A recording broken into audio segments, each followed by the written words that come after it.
Hey guys, so in this 2-minute review we'll be talking about Void Bastards, which is an FPS game made by some former members of the Bioshock team that has some roguelite elements, but I wouldn't consider it a full roguelite. You fight through a series of different randomized ships, or to collect parts to build different objects, or to escape the nebula. And as you play through the game, you unlock a number of weapons, and the game really picks up as you unlock more of these weapons. You can sort of try them out in different scenarios, and a lot of the way weapons are more fun and sort of interesting, or just kind of quirky and funny in a lot of different ways. There are a bunch of random rooms and modifiers, different ships that you see. There's a good amount of enemy variety as you get later in the game, and a lot of the later ships have harder conditions and stuff that you have to deal with. So for example, some ship might have no mini-map, some ship might have all the lights out, or stuff like that sort of adds some variety to the game, make sure that all the ships aren't exactly the same. In addition, each life you have, you get different buffs and debuffs, sort of change the gameplay with each life. Also, some of them are just sort of funny, like there's one that's called short stature that basically just makes it as if you're permanently crouching, as if you're really short, but you can still walk at normal speed and run normal speed. I would really think of the game as a looter because you spend a lot of time scavenging materials, scavenging parts in order to upgrade your weapons, armor, etc., as well as progress the actual game. You need to scavenge, you need to loot in order to progress the actual game. And I would say it's a fun loop. I like the looting, but if you're not someone who's into looting games, just be aware of that before you check out this game.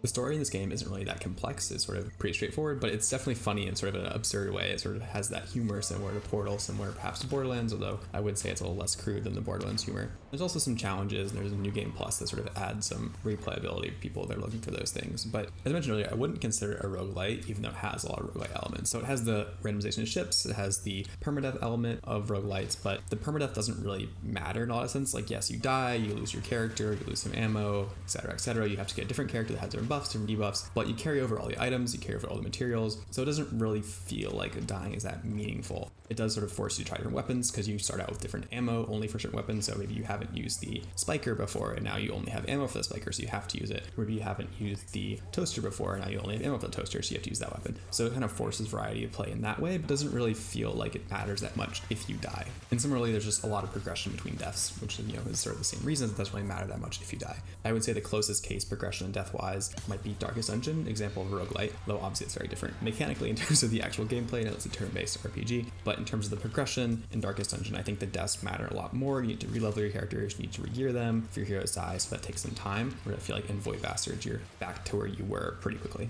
Also, the devs themselves don't consider it a roguelite, and so I think that makes it harder to see as a roguelite as well. People who made the game don't consider it to be one. In any case, it does have some roguelite elements. It has that ship randomization, but it always gives you a heads up of what kind of loot will be available, what important parts you might find on a certain ship, and what enemies you'll see before you start. So you can choose what weapons you want to have to fight those enemies, etc., etc.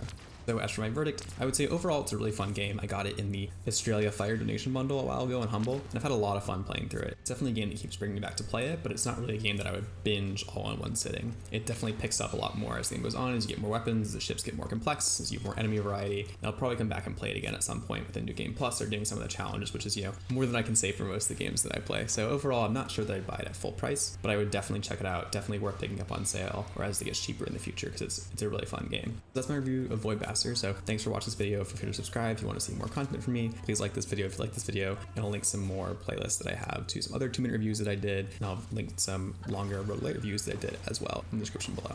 So thanks.